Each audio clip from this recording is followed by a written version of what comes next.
preserving the name, which is the word. I also will keep you from the hour of trial, which shall come upon the whole world. And that trial is this race that the Apostle Paul was speaking of, in which is the last contest.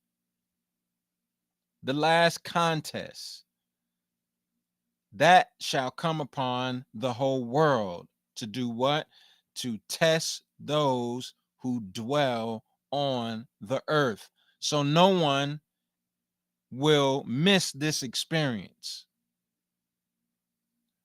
This contest that Paul is referring to, this hour of testing, is going to come upon the entire world. He says, behold, I am coming quickly.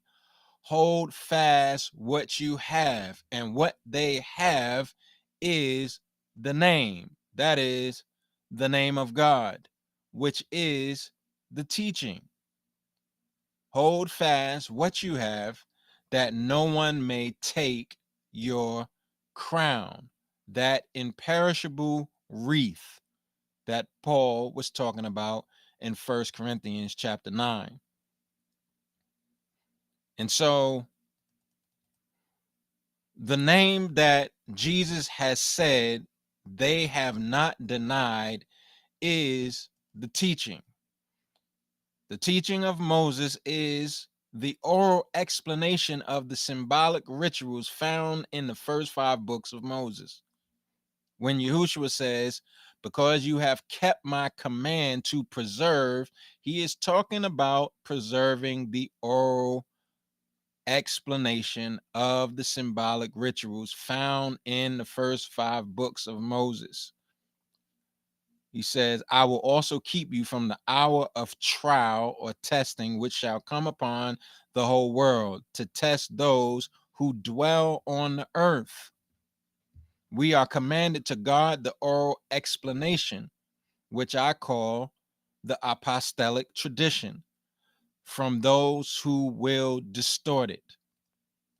Some of the oral explanation of the apostolic tradition has to do with the fact that God expects us to exercise self-control over our flesh and the impulses that leads those who are weak in the belief to continue to sin, which is why Paul says that he makes his body a slave so that his body will obey his commands to only do that which is good in God's sight.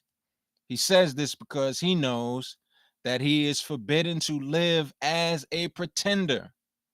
He is preaching the oral tradition, the apostolic tradition, which is the oral explanation of the symbolic rituals found in the writings of Moses.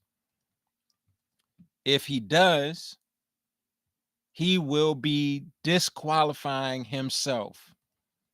Now, a better translation is, but I discipline my body and make it my slave, so that after I have preached the gospel of the fulfillment of the promise to others, I myself will not be rejected from what was promised. And he is speaking about the fact that if he does not control his body from indulging in sin, he will be rejected from inheriting what was promised in the gospel of the fulfillment of the promise that was passed down to every qualified heir of the promise that God gave to Abraham, to Isaac, and to Jacob.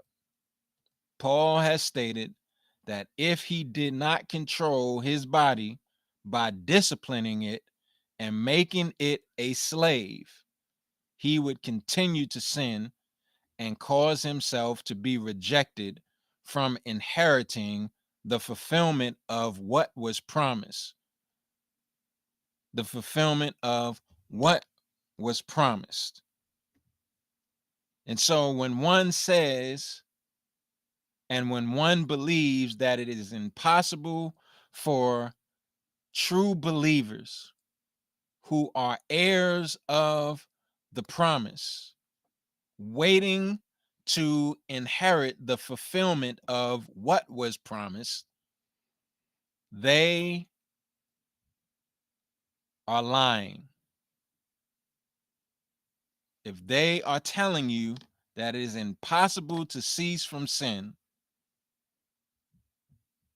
they are lying. They are lying.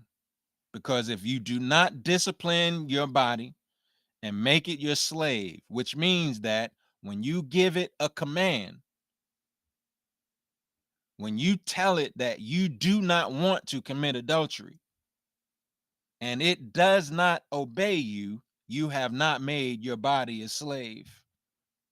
You have indulged in the works of the flesh. And those who indulge in the works of the flesh will not inherit the kingdom of God or the fulfillment of what was promised.